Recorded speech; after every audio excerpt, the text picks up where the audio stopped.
see you more outside those walls than inside those doors. Your mother nature, the sun, the water, and the dirt. My enemy, my best friend, what hits me at my core. Most of all, you're my teacher, to be a better soul. Falling down, getting up, so every moment I can grow. You are in me, God. You are the deepest root. From darkness to light, you are my inner truth. Hold my hand, so I don't walk alone. Call me name, don't know where to go.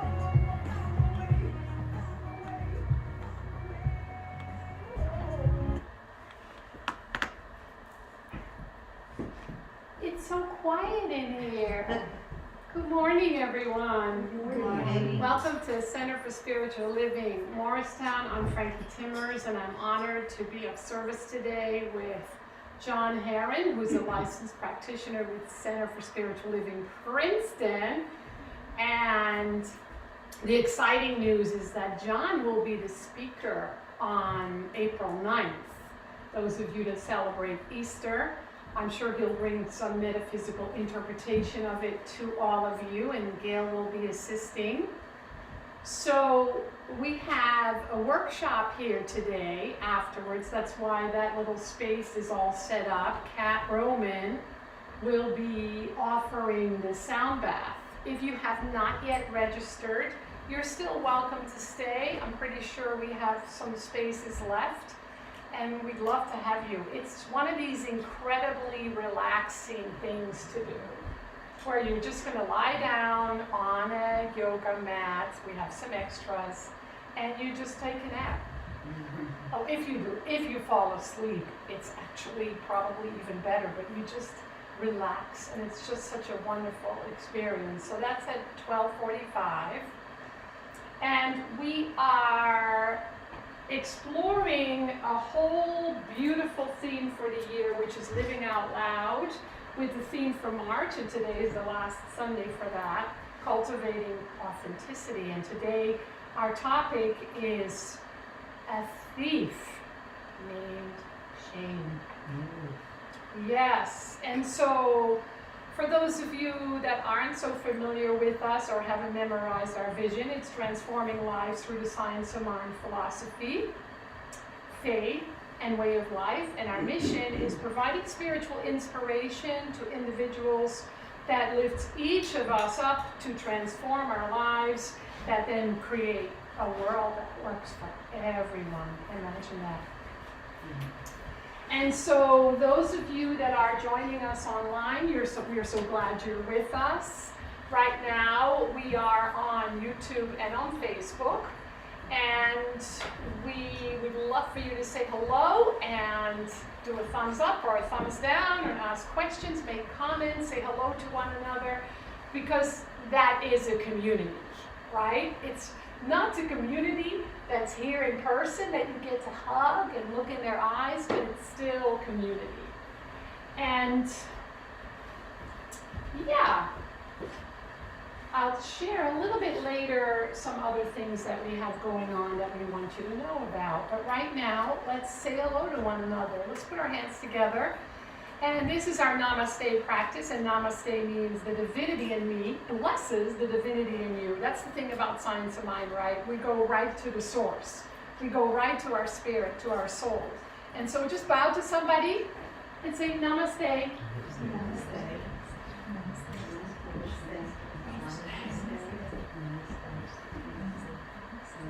I know you all like to do everybody. We don't want to leave anyone out. So let's treat our word for affirmative prayer. So I invite you to close your eyes and just turn to that sacred, secret place within our hearts, where we get to remember the essence of our very being, where we get to know that deep connection with Spirit itself, that place where we have complete faith, the kind of faith we have in the sun rising every morning and setting every night, the seasons changing in perfect order from spring to summer to fall and not the other way around. That place that we experience when we are in a moment of love and grace. That is our true nature. That is our divine nature. That is what we are here to live from. And so we're given this life that we are living, knowing that they offer us the avenues to the state of remembrance. And so we really are blessed because at some level we've chosen to be here because we are ready to wake up to our spiritual nature and we're ready to evolve. And so today we can more deeply trust the life that we are living. Trust more deeply the life that we are living, which asks us to let go of any againstness and remember that the universe inside of us and outside of us is ever for us. And for that, we are grateful. For this time together, we are grateful. For this beautiful spiritual community, we are grateful. For this amazing teaching, we are grateful. And for each other, we are grateful. And so it is.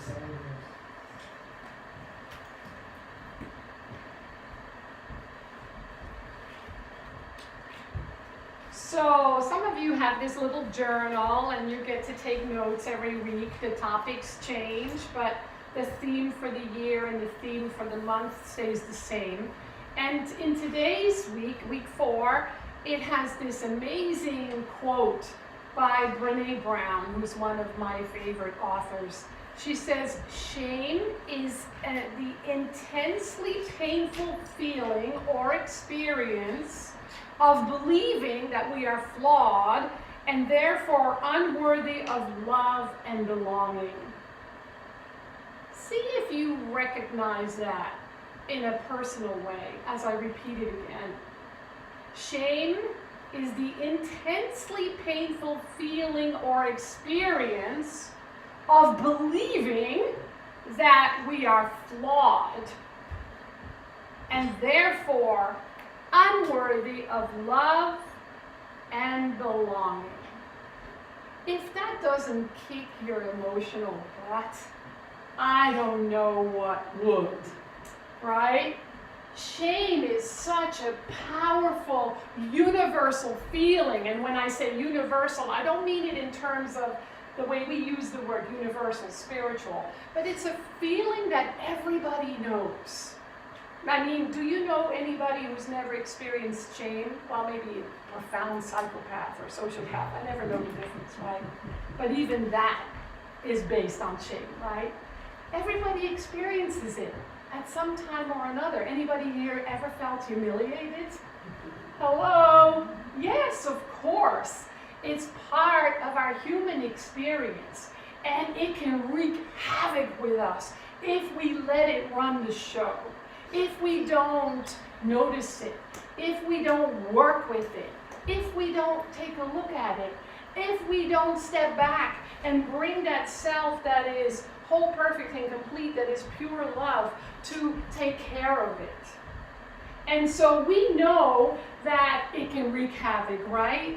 Has anybody ever experienced shame and it had this really painful effect? Yeah? Anybody want to kind of say out loud what happened? Like briefly? What happened? I know it's Sunday morning. Somebody judged you? Huh? I isolate. Yeah, when you isolate. Or when you're hiding a behavior that you don't want anybody to know about, right? Or when you judge someone and you walk away and you go, oh, I feel so bad that I did that.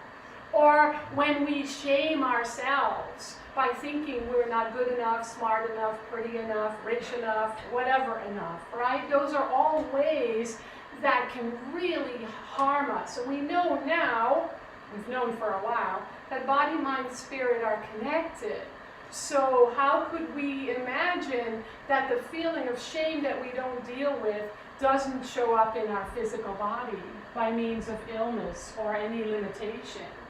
And so thinking about this idea that is part of our human nature, that everybody's probably experienced it at one time or another, if not regularly, goes back to the beginning of time. And whatever it is that you believe about the story of Adam and Eve, we always take that story and interpret it in a metaphysical way.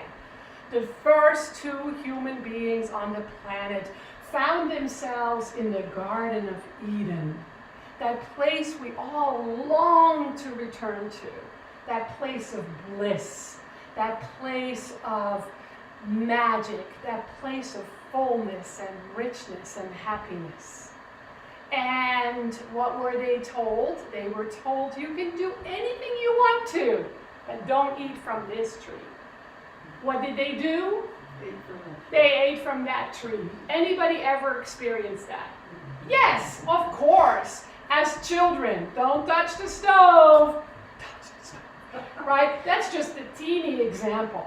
But there's this dance that's happening inside that goes, well, I shouldn't do this, but I'm going to do it anyway. And whether that's conscious or not, that's an important thing for us to become aware of, because the whole story of Adam and Eve is a metaphor for the human journey. That once we incarnated, it wasn't about experiencing perfect bliss. It was about noticing what gets in the way when we forget our connection with the divine. Because that was the representation of the Garden of Eden. It was the absolute experience of oneness with God, oneness with Spirit. And then they turned away from that and ate from the tree of knowledge of good and evil. It was supposed to go that way, because that's when they made a decision to experience this human journey as a way to grow and progress and evolve and learn a thing or two. And so it's a metaphor for the human journey, and in that moment they began to experience shame. I mean, last week I talked about how they looked at each other and realized they were naked and they began to cover up, right? That's another example.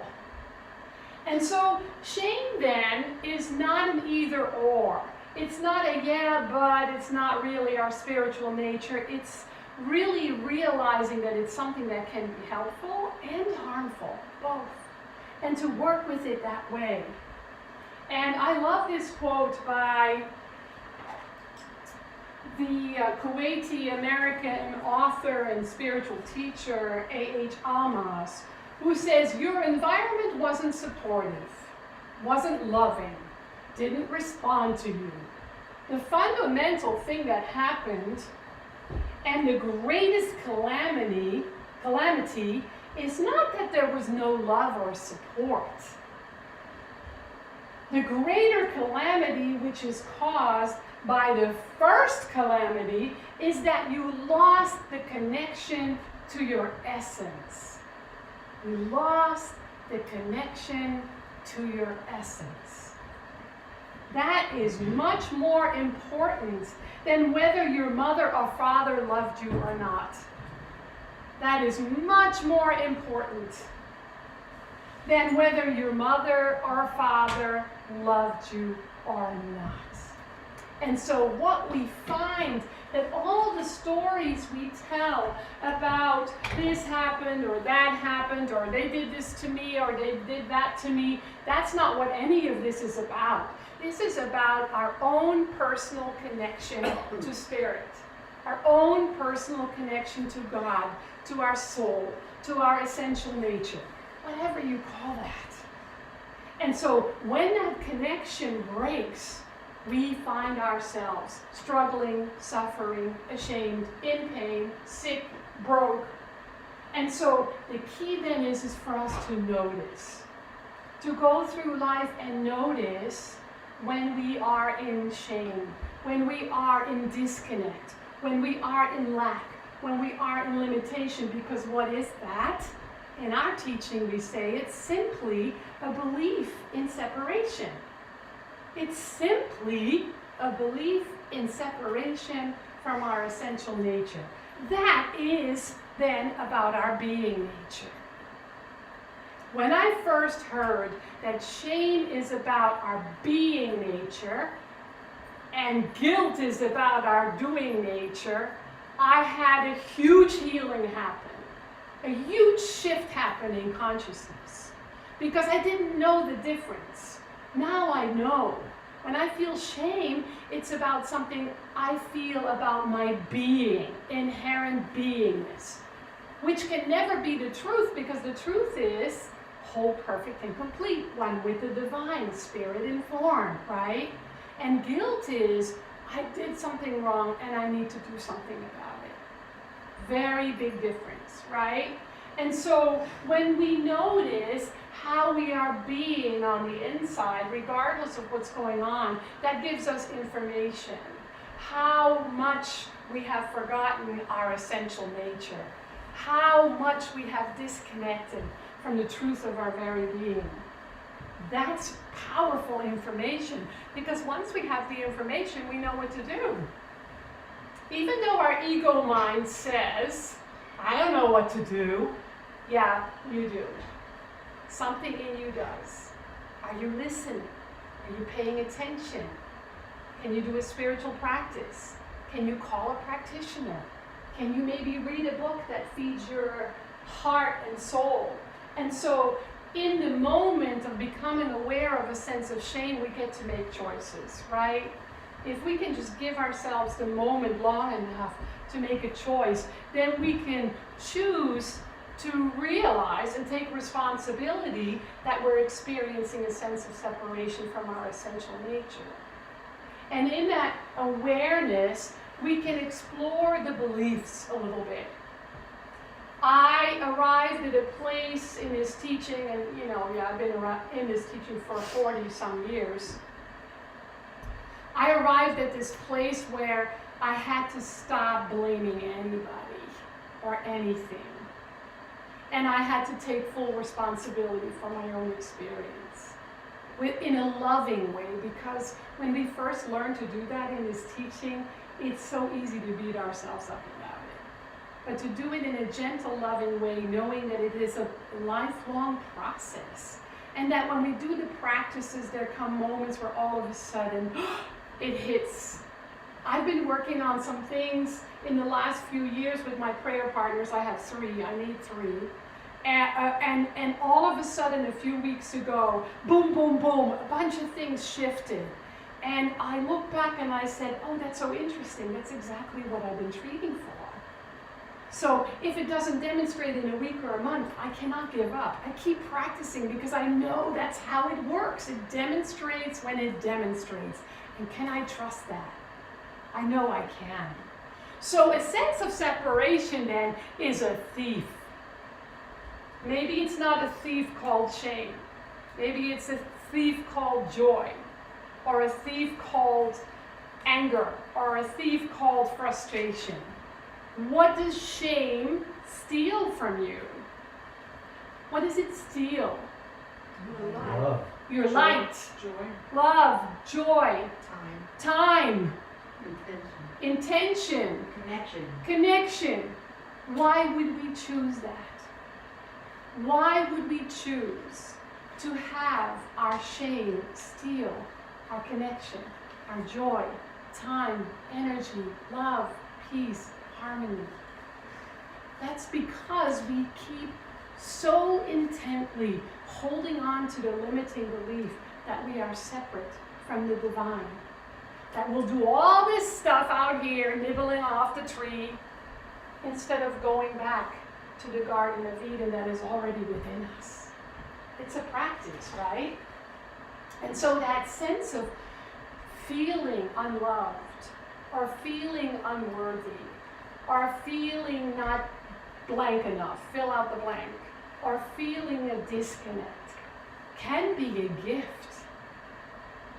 Can be a gift when we use it not in a harmful way against ourselves, but in a helpful way as a bridge to the greater good, to the greater experience. And how do we do that? We put God first. And we already know that we don't believe in a God outside of us. It's the God within, whatever you call that. If you don't like the word God, change it to something else. Divine presence, infinite love, the universal light, divine peace, whatever words we use. that's where we go first. That becomes our go-to. And sometimes it's around and around and around until we get there. Maybe we're walking around the tree for a while being tempted. But we go to that place of truth first. And so that's the work, right? That's the practice. And then being forgiving when we forget. Being forgiving towards ourselves when we disconnect. Because life can do that. It does for me at least once a day. That's a lie, probably 10 times a day. Right? So we know this. So when I looked at the etymology of the word shame, I came upon the old Dutch, the old German, and the word is disgrace. So we're either surrendering in disgrace and letting it be the thief, or we're dissing grace. And we're invited to stop dissing grace. We're invited to turn to the grace that already is, already has been, is already available right here and right now. And if it's hard for us, we do it anyway. We act as if we know what grace is, and we know how to use it, and we know how to feel it. And we wait for it. We wait for it. Do you know what happens when you're doing a spiritual mind treatment or a meditation, or you're reading an inspirational book? There comes a moment where we feel grace, and where that place of, oh, right, I forgot, I get to remember. What happens a lot of the time is that we don't take enough time to treat, or to meditate, or to study, or to sit with a book that inspires you. I'm a very slow reader because I read a paragraph and I close my eyes and I sit with the paragraph and I see how it lives in me, or how it wants to live in me, or how it can live in me. And sometimes I read a paragraph and then I feel the need to journal, and I journal for a while. So I know that when we take the time to be in spiritual practice, that we have to wait until there's that shift. You know this, because I know many of you do meditation practice or spiritual practice or even yoga in the morning, and then you go to work. And you're a different person than when you skip that, right? Because it's different. And so we do our practices, and if we don't know what those practices are, we reach out to our spiritual family or our friends and say, remind me, or do it with me for a while, or treat with me, or treat for me. Or today, you're going to stay for the sound bath. Because I'm pretty sure that from the moment that Cat starts to the end, that something shifts, that something happens, that you will not walk out of here the same person that walked in. I want you to notice that, because it's not just, I'm so relaxed. There's more to it than that, right? And so Ernest Holmes so beautifully says this, which I think is what we're here to remember. I think that that's our Garden of Eden, which really is our default. It's our home base. He says this, the divine pattern would be imperfect without you. The divine pattern would be imperfect without you. You. Dare to be yourself. Stand in wonder before the majesty and might, the beauty and the power of that divine presence, which seeks expression through your individual life. And you know what I see people doing? Instead of expressing the purity of their being, they go around and say, woe is me, woe is my life. And they forget that this beautiful expression is what you and I are called to be in this world. Because without you and me, it wouldn't be a divine, perfect pattern. So let's listen to some music. See if that music evokes you or invokes you. And then you're going to hear from John, because he has a little powerful power talk in him today.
So good morning. Now I understand why Reverend Frankie wanted me to talk about what I'm going to talk about. So I'm in Reverend Frankie's Tuesday night class at Emma Curtis Hopkins, and we had our class this Tuesday, and I said something that she went, "You got to talk about this on Sunday." So I recently had one of those aha moments where it was like, ooh, this is so much a part of my life. I realized how much a belief in separation I have. And if you ask me at this moment what I mean by that, I could not tell you, right? I'm sort of in process of, I know what it feels like, I know what it is. It's not yet up here, because I'm not trying to do it from there, right? And so, talking about separation, what I immediately saw is how much I interpret the things I experience as this, Mm. as against this, Mm. right? It doesn't matter what the thing is always, but I will find, because I'm very analytical and I'm very verbal, I can put things into words, I will find the thing where this is going on, right? And what's the effect on my life is, oh, isn't it nice in the morning I get up and I meditate on peace and I truly believe that peace is the building block of the universe. I believe that, right? And then there's this, which is the opposite. And I experienced that a lot. It's funny because one of the things that came up while Reverend Frankie was talking is, it strikes me that I know I have a belief that spiritual growth is linear, right? Oh, we keep doing our spiritual practice and our consciousness opens up and we go up and up. And my experience is, and every time I have one of these aha moments, I learn it again, that yes, so when I grow in consciousness and a new consciousness comes up, what also comes up is all the stuff I've been hiding, Yeah. right? And so I guess this is good that I have this perception because maybe I'm growing, right? And I'm suddenly realizing how much I have this belief in againstness. And it's funny the way the world works. So I'm gay, and in the world right now, there are a lot of reasons for me to be really upset about what's being done. So we had class Tuesday evening. Wednesday morning I woke up, and I like to look at the New York Times theater section. I'm a theater person, right? I enjoy that. And there's an article about a country in Africa which has just passed a law that anyone who is caught physically having gay relationship can be put to death, right? The world is giving me reasons to believe in this. Yeah. So, but what is this practice? What is the commit? Why are we here on a Sunday morning? As I said before, we'd be out having a bagel and coffee and all that stuff, but we come here because I don't want to be there.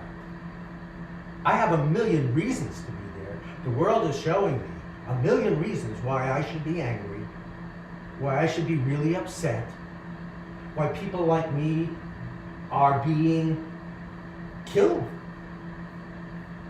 I could stay there in that upset. And my perception, I actually was having, my husband and I were having a discussion during breakfast this morning before I drove up here. And I said, it's not that these things aren't true, they are happening. But if our choice is to pump more anger into the world, we're no better than the people who are doing those things. Right? So I'm just learning how, I know sort of feeling-wise what it means that I have this belief in separation. I know that one of the things that comes up for me is how important it is to be regular in spiritual practice. Because when those moments come up, that I have the choice, and this is what's happening, I find that unless I'm regular in my practices, I stay there, right? And so even though part of me doesn't want to, part of me really wants to be angry, and really nobody could blame me for being angry, right? And I don't want, I don't do this practice in every day.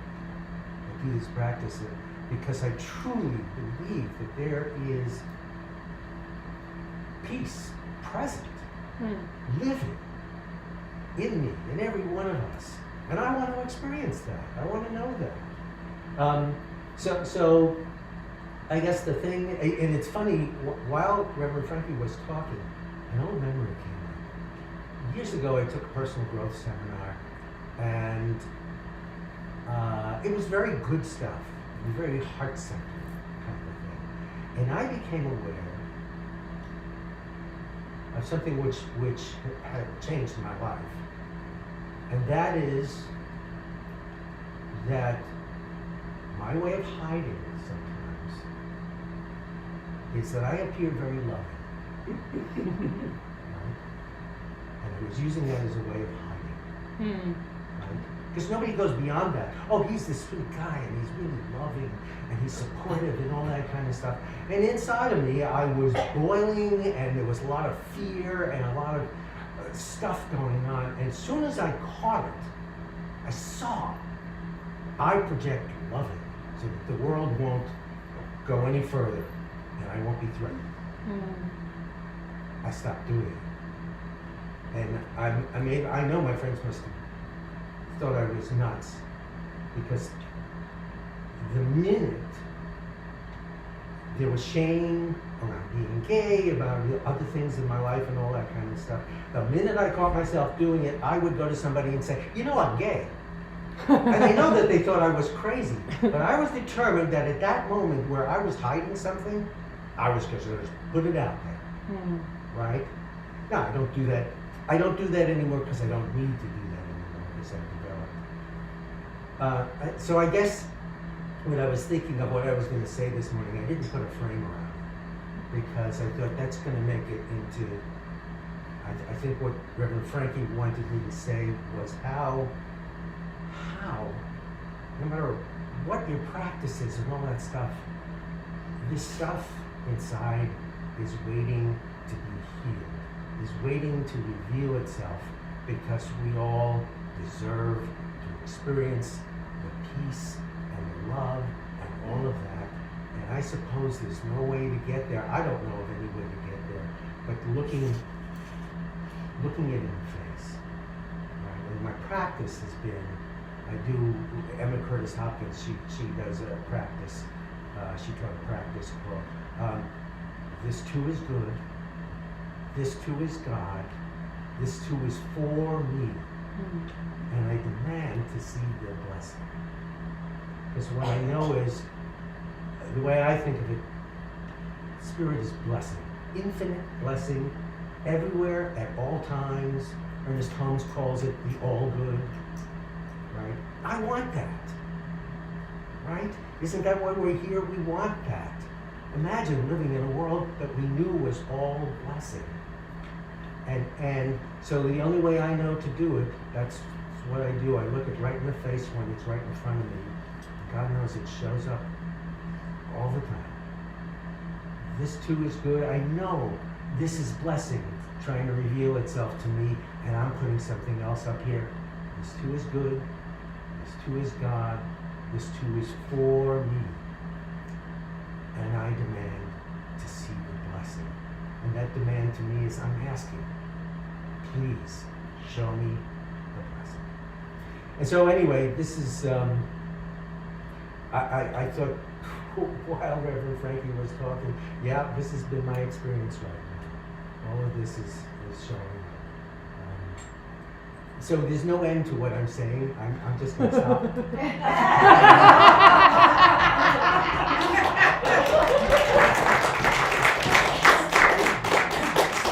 Isn't it great to notice that, just to notice what you noticed, just to notice how we hide, just to notice how life shows up for us when we begin to declare the truth, right? Emma Curtis Hopkins calls it chemicalization. That once we make a statement for something, the opposite seems to be all around us, because it's like a test, right? I don't like calling it a test, but it feels like a test. Like, really? You really believe that? So what I want you all to know is, besides having our sound bath today with Kat, I'm so excited. I brought my eye mask today. I'm like, oh, let me bring my eye mask, because she reminded me. We have yoga on Tuesday. Every fourth Tuesday of the month, we have yoga on Zoom, and it's with Steve Tarsitano. He's a wonderful teacher. And if you don't want to do yoga, you can do it on the floor, you can do it on the chair, and he'll give you adaptations. Just like today with the sound bath, If you don't want to lie down on the floor, you can sit in a chair and experience it as well. So we invite you to stay.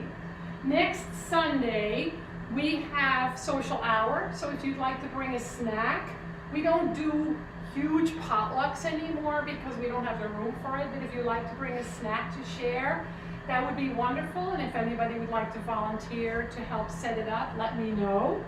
And then we're doing another social hour on the 23rd of April when we have our annual meeting. So everybody is invited to come to our annual meeting, of course. We'll have a social hour and we'll start the meeting. Only members will be voting. And if you feel so moved to be serving on our leadership council, give it some thought. Some of you have incredible talents and gifts that would really benefit our community and allow it to grow into its next stage. So listen to your heart and see if that's something that you would like to do. We have leadership council members in the room, present and past. Raise your hands. So those of you who are here, look around. If you have any questions to them, ask them. We'd love to have you. There is a process of an application, an interview, a decision-making process to see if it's a good fit. Let us know if that's something you're interested in participating in again. And this I'll save for later. So I want you to close your eyes for a moment. Place your hand on your heart. And just allow yourself to feel the blessings of being part of this community.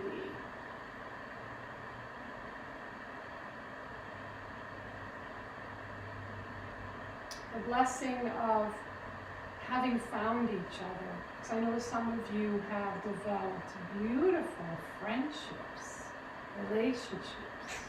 So feel the blessing of that.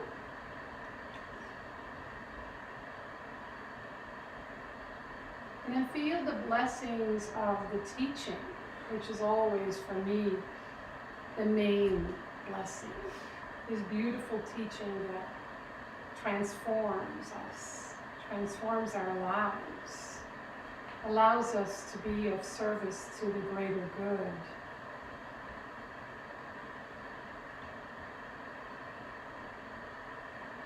And so today I invite you to remember these blessings, especially when you're struggling or challenged.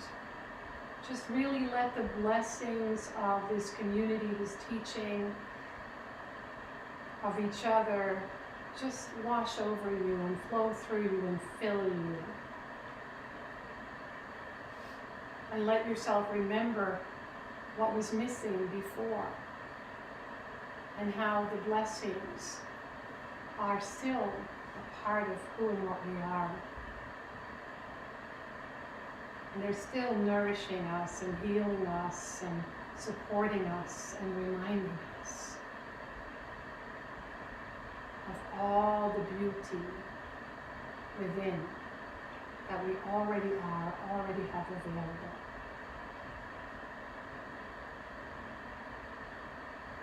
And then imagine that it's all spilling over into the world, making the world a better place, spilling over by means of your service, by means of your gifts to this community to help sustain it, by means of your love and your treatments for this community and all of CSL. And just let it spill over. Because the more it spills over, the more it multiplies and returns to us. And so now open your eyes. If there's another way you'd like to give or give back and support, we welcome that. There are many different ways to do that. There's a sheet in the back that tells you how. And if it's service, just let us know. So now we have John blessing us with a closing treatment. And then we'll have a little more music, and then we'll take a moment to have a snack, to set up the room, move the chairs so that we can have the sound out today. All right.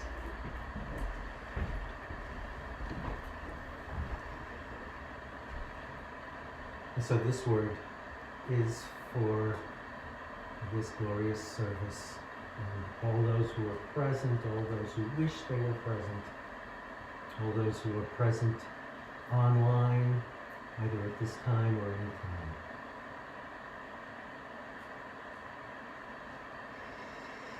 And so there is an infinite love, and there is nowhere in the universe where this love is not, where this life is not. And this life is perfect, whole, complete. There is nothing missing. It is the all good, and it is everywhere, and it is here, right now, in the person of each person who's participating in this service at any time. And therefore, I know that all that is true of that one life is true of everyone who is participating. I know that that perfection, that oneness, that freedom, that joy, that peace is true of each one. This is the truth. It is the only truth. And therefore, each one now releases any beliefs, any thoughts that might block the full experience of this perfect, whole, complete life, of this love, of this peace. And so each one is releasing anything that is perceived to be blocking the truth. And therefore, each one is experiencing that truth, that oneness, in which there is nothing broken. It is one. And that oneness is expanding right here, right now. And so that each one is knowing a new expression of loving within themselves. And each one is knowing that their lives are expanding, are filled with that which is the deeper truth of love and of joy and of peace. And this is what is fully present. And in that presence, I'm so grateful to know that presence, this truth, which is true right here, right now. I release it to the law. The law does whatever we tell it to do, and it is done right here, right now, and so it is.